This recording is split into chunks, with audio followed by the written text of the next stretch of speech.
Hello friends, I am here with my new video. In my last video, I had a detailed description about the Cold War era. So in this video, I am continuing this concept of Cold War era and different aspects of that particular era. Today, we are going to discuss different topics like what were the results of Cold War, and we also would like to discuss about the start of NAM, NEO, India and Cold War, criticism of Indian policy on Cold War. So first of all, we are going to discuss about what were the different results or consequences of Cold War. तो सबसे पहले ये जानना जरूरी हो जाता है कि कोल्ड वॉर एरा के बाद ऐसी क्या कंडीशंस हुई जिसने पूरी दुनिया को एक बहुत बड़े लेवल पर इफेक्ट करा। तो सबसे पहले जानना जरूरी है कि it was the start of bipolar world during the cold war era. मैंने आपको जैसे पहले बताया था कि बाइपोलर वर्ल्ड का मतलब था कि पूरी दुनिया, पूरा वर्ल्ड दो कम्युनिटीज या दो सेक्शन में बढ़ चुका था, दो पावर ब्लॉक्स में बढ़ चुका था, जिसके अंदर एक वेस्टर्न ब्लॉक था और दूसरा ईस्टर्न ब्लॉक था। वेस्टर्न ब्लॉक को लीड करने वाले यूएस था और ईस्टर्न ब्लॉक को लीड करने वाला यूएसएसआर था। Now we come to know that there was a tremendous rise in arms race, यानी कि दोनों ही पावर ब्लॉक्स अपने अपने लेवल पर अपनी आर्म्स पावर को बढ़ाने की कोशिशों में लगे हुए थे। जैसा कि हमने पहले डिस्कस करा था कि यूएसए ने अपने मिलिट्री अलायंसेस बनाए थे जिनका नाम था नेटो, सीटो, सेंटो। इन मिलिट्री अलायंसेस की वजह से ही उसने छोटे छोटे ग्रुप्स पर, छोटे छोटे कंट्रीज पर एक्सपेंशन प्लान के डायरेक्शन में कब्जा करना स्टार्ट कर दिया था। और इन्हीं की देखा देखी यूएसएसआर ने वॉर्सा पैक्ट स्टार्ट करा, जिसके अकॉर्डिंग उसने भी अपनी आर्म्स पावर को लगातार बढ़ा लिया। Then we come to know about the expansion plans of both the power blocks. Both the power blocks were interested in increasing their powers throughout the world. So they were interested to capture small nations through which they were expecting to get continuous, spontaneous political and economic resources. This was the era of different ideologies. It must be very clear that the Western Bloc was based on capitalist movement. On the other hand, the Socialist Bloc or Soviet Bloc was based on Eastern Bloc. तो ये दोनों ही block अपनी अपनी different ideologies के base पर आगे बढ़ रहे थे और पूरी दुनिया में अपने इम्पैक्ट को क्रिएट करने की कोशिश कर रहे थे। This was the era or this was the time period when a good promotion was given to NAM-like movement, जिन्होंने पूरी दुनिया में एक अलग स्टेज दिया, जिसके अंदर थर्ड वर्ल्ड कंट्रीज अपने आप को एक अलग स्टेज देना चाहते थे और दुनिया के अंदर अपने आप को स्टैब्लिश करना चाहते थे। So now it becomes very very important to have a deep look into the NAM.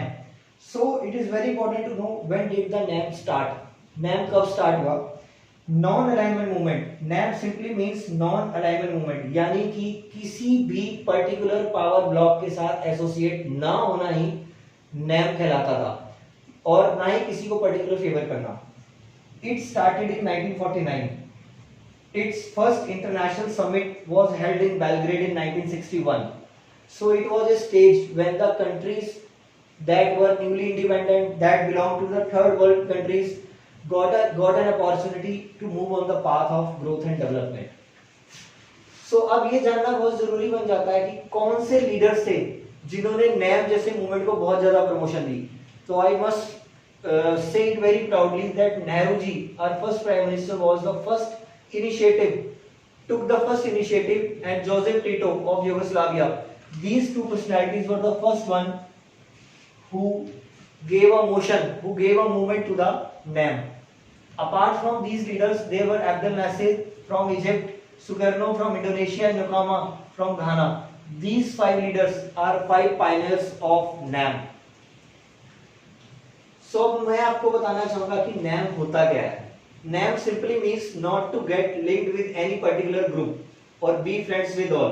इसका मतलब था कि NAM ने हमेशा एक मिड पाथ अपनाया, किसी भी पावर ब्लॉक के साथ ऐसे एसोसिएट नहीं हुए और उन्होंने एक ही चीज के ऊपर तवज्जो दिया, इंपॉर्टेंस दी कि हमें सब देशों के साथ अच्छे रिश्ते बनाने हैं और अपनी ग्रोथ एंड डेवलपमेंट के लिए लगातार काम करते चले जाना है।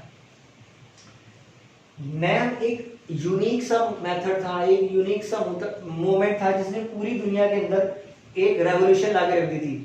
पूरी दुनिया के देश जो उस जमाने के अंदर न्यूली इंडिपेंडेंट थे, we can also take the example of Sri Lanka.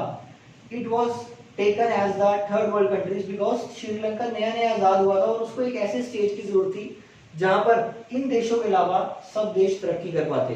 इसीलिए इन देशों ने दोनों ही वेस्टर्न ब्लॉक और ईस्टर्न ब्लॉक से खुद को अलग रखा।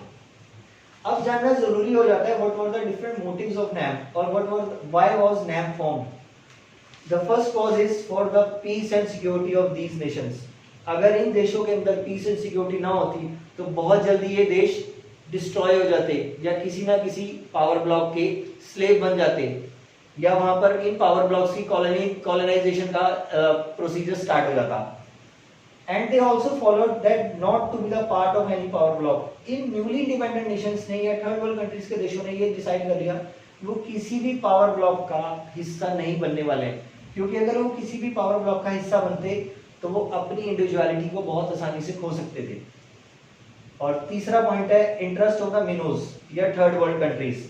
मिनोज होते हैं द कंट्रीज और the states which are very less in power.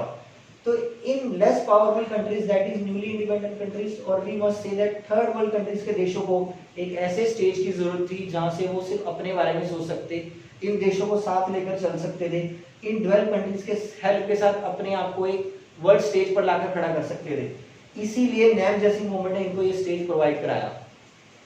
To postpone another war. दूसरा इंपॉर्टेंट बात क्या हो जाती है कि अगर ये थर्ड वर्ल्ड कंट्रीज इकट्ठे ना होते तो there was a very much possibility that there could start another world war which could be very harmful for the whole world community. And last point is growth and development. It means that it was very necessary for these countries कि वो अपनी growth and development के लिए इकट्ठे मिलकर काम करें ताकि पूरी दुनिया एकजुट होकर इन पावर ब्लॉक्स के दायरे से बाहर आए और वर्ल्ड कम्युनिटी के लिए इकट्ठे मिलकर काम कर सके। तो नैम ने पूरे विश्व के देशों को एक ऐसा गाइडेंस दिया, एक ऐसा मिड पाथ बना कर दे दिया जिसके लिए वो इन पावर ब्लॉक से बिल्कुल सेपरेट हो सकते थे।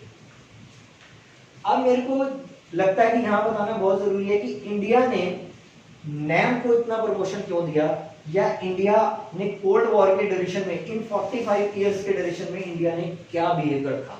It is very important to no.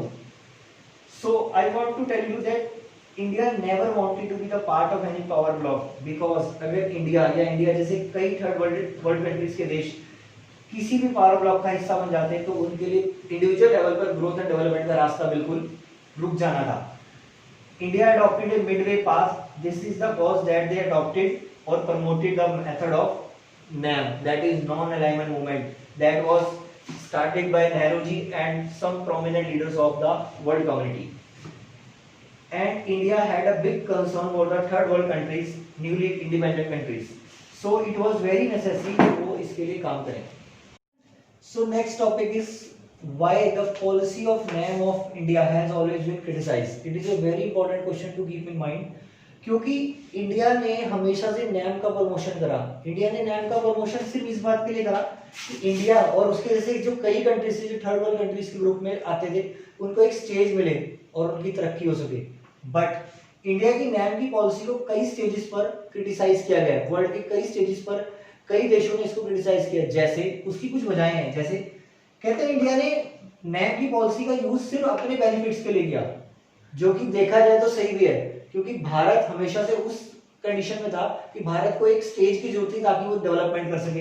तो भारत ने अपने बेनिफिट के लिए काम करा नैम के थ्रू और ये बात उसी के फेवर में नहीं गई।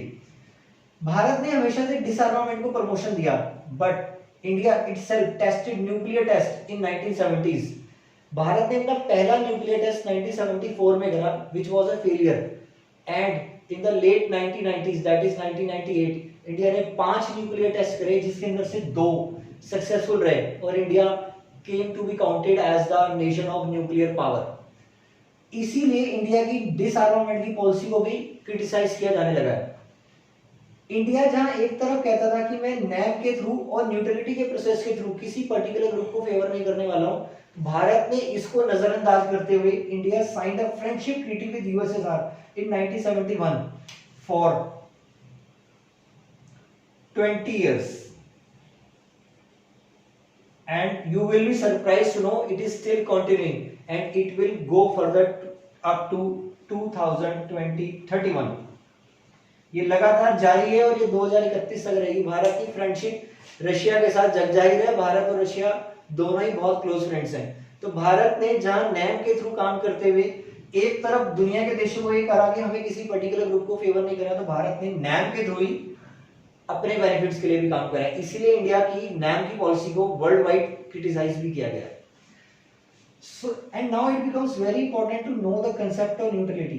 जहां नैम एक तरफ कहता था कि दुनिया के हर देश के साथ सबका दोस्त बन के रहना है, सबके साथ कदम से कदम मिलाकर चलना है, ताकि इन थर्ड वर्ल्ड कंट्रीज को एक स्टेज मिल सके जहां वो तरक्की कर सकें। वहीं दूसरी तरफ the concept of neutrality says not to favor any particular group। It seems quite similar to NAM but still it is different। क्योंकि न्यूट्रलिटी सिंपली ये कहती है कि हम किसी पर्टिकुलर ग्रुप का फेवर नहीं करेंगे, पर भारत ने 1971 में जाकर इस फ्रेंडशिप ट्रीटी को यूएसएसआर के साथ साइन कर न्यूट्रलिटी और नैम के कंसेप्ट्स को इग्नोर कर दिया completely. Now we are going to take a very important concept of the Cold War era, that is NEO, New International Economic Order। It simply means a world stage, एक ऐसा era, एक ऐसा time period जब पूरी दुनिया के देश एकजुट होकर इकोनॉमिक कंसर्न्स के लिए काम करने के लिए तैयार हुए। तो मैं आपको इनके बारे में कुछ ब्रीफ डिस्क्रिप्शन देने वाला हूं। जब the developed countries got concern for the developing Nations in 1970s, क्योंकि वो चाहते थे कि इन डेवलपिंग नेशंस को एक वर्ल्ड स्टेज मिले जहां पर ये लोग तरक्की कर सके, और साथ के साथ इसका फायदा डेवलप कंट्रीज को भी होने वाला था, क्योंकि they could access to the natural resources, they could access to the phenomenon or the concept political economic scenario which were going to be very grateful help for the developed countries as well as for the developing countries। इसीलिए neo जैसे concept को 1970s के decade में बहुत promotion दी गई। इसका पहला concept क्या था? To promote LDCs, that is least developed countries. इन लीस्ट डेवलप्ड कंट्रीज को एक प्रमोशन मिलेगी, एक स्टेज मिलेगा जहां पर वो तरक्की की राह पर आगे बढ़ पाएंगे, और ये देश डेवलप्ड कंट्रीज के साथ मिलकर काम करेंगे और बहुत ग्रो कर पाएंगे। Now it is important to know about UNCTAD।